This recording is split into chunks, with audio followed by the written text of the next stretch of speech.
কালারটা একবার দেখুন বন্ধুরা, কি অসাধারণ কালার, খেতেও যেমন টেস্ট আর দেখতেও তেমন সুন্দর, অসাধারণ স্বাদ। এটা কি বলুন তো, দেখলে বুঝতে পারবেন না, তার জন্য আপনাদেরকে পুরো ভিডিওটা দেখতে হবে। তো দেখুন ভিডিওটা পুরো প্রথম থেকে শেষ পর্যন্ত। এখানে প্রথমে আমি 4টে যে বিচেকলা নিয়েছি, এই বিচেকলাগুলো আমি ছিলে ভালো করে ধুয়ে ভাপাতে দেবো।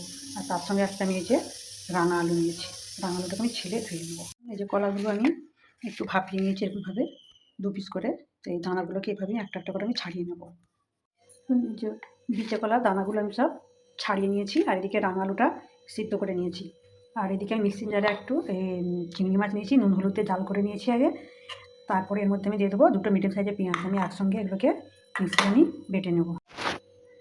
এতে আমি নুন দিলাম, গোলমরিচের গুঁড়ো দিলাম, আর আদা রসুনের পেস্ট দিলাম। এরপরে যে মিক্সারে যে বাটা, এই বাটাগুলো আমি এর মধ্যে দিয়ে দেবো, দিয়ে সব একসঙ্গে মাখিয়ে আমি গোল গোল করে বলের আকার। এর মধ্যে আমি ময়দা দিতে ভুলে গেছি, তো সেই কিছুটা ময়দা দিলাম। আর নেবো একটু আমি কর্নফ্লাওয়ার, আপনাদের কাছে কর্নফ্লাওয়ার না থাকলে আপনারা চাল গুঁড়োও দিতে পারেন। এইবার আমি সব একসঙ্গে এগুলোকে মিশিয়ে নেব। মিশিয়ে নিয়ে আমি গোল গোল করে বলের আকারে শেপ দেবো। দেখুন এই যে আমার সব মাখানো হয়ে গেছে, তো আমি এবার গোল গোল করে, এই যে তেল গরম হয়ে গেছে, আমি এর মধ্যে আমি ছেড়ে দেবো এক এক করে। এইভাবে আমি সব এগুলোকে উল্টে পাল্টে আমি গ্যাসের ফ্লেম কমিয়ে দিয়ে উল্টে পাল্টে লাল করে ভেজে নেব। দেখুন এই যে আমার বড়াগুলো ভাজা হয়ে গেছে, আমি এক এক করে এবারে তুলে নেব।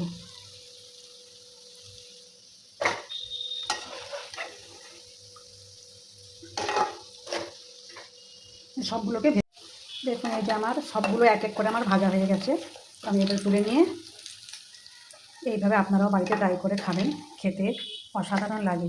কেউ বলবেই না এটা যে বিচে কলা চিংড়ির কোপ্তা রান্না। এটা আপনারা এমনি বড়া হিসাবেও খেতে পারেন, খেতে দুর্দান্ত লাগে। আর আমি এটা এখন একটা গ্রেভির মধ্যে করব। গ্রেভির মধ্যে করলে আপনারা গরম ভাতে পরোটায় দিয়ে খেতে পারবেন, তো দুরকমভাবে খাওয়া যাবে এটা। তো আমি এই এক্সট্রা তেলটা আমি ঢেলে নেব। আমি এক্সট্রা তেলটা ঢেলে নিয়েছি। এরপর আমি এর মধ্যে 5 ফোড়ন দিয়ে দেবো পেঁয়াজ কুচি। পেঁয়াজটা একটু হালকা বাদামি ভেজে নেবো। পেঁয়াজের কালারটা চেঞ্জ হয়ে গেছে, এরপরে আমি এর মধ্যে আদা রসুন বাটা দিয়ে দিচ্ছি।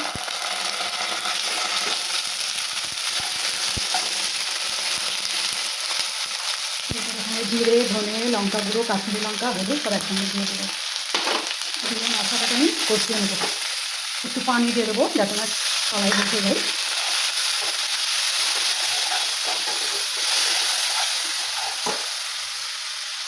এরপর এর মধ্যে আমি দই ফেটে রেখেছি কিছুটা, ওই দইগুলো দিয়ে দেবো।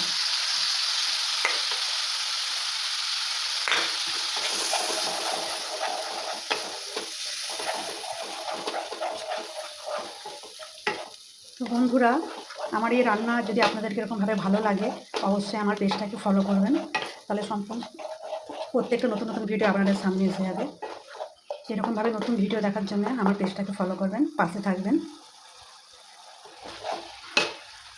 এই যে আমার মশলাগুলো কষানো হয়ে গেছে, দেখুন কী সুন্দর এই মশলা থেকে তেল ছেড়েছে। এর মধ্যে আমি পানি দিয়ে দেবো পরিমাণ মতো, আপনারা যে যেরকম গ্রেভি রাখবেন সেই হিসাবে পানি দেবেন। তো আমি এতটা দিয়ে দিলাম, দিয়ে আমি এটা একটা প্লেট চাপা দিয়ে দেবো। এটাকে আমি ফুটবার অপেক্ষা করব। দেখুন এই যে ঝোল ফুটে গেছে, এর মধ্যে আমি ভেজে রাখা বড়াগুলো দিয়ে দেবো। দিয়ে আবার কিছুক্ষণ পরে দেখবো হয়ে। ও দেখুন কী সুন্দর হয়ে এসেছে। এবার আমি এর মধ্যে পরিমাণ মতো একটু স্বাদের জন্য চিনি দিয়ে দেবো 1 চামচ। দেবো একটু গরম মশলার গুঁড়ো,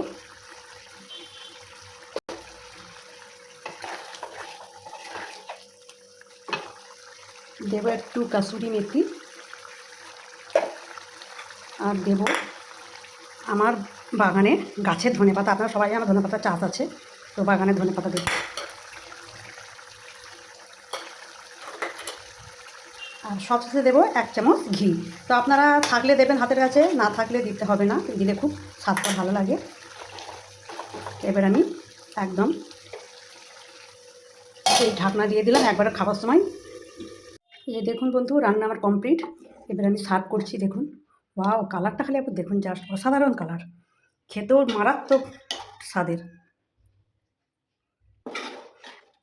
তো আপনারা একঘেয়েমি বিচে কলা চচ্চড়ি একই রকম রান্না না খেয়ে এরকম একটু অন্য ধরনের রান্না করে একটু খাবেন, অসাধারণ খেতেও লাগে, একটা নতুন রেসিপিও হয়ে গেল। তো কেমন লাগলো বন্ধু আমার ভিডিওটা অবশ্যই কমেন্টে জানাবেন।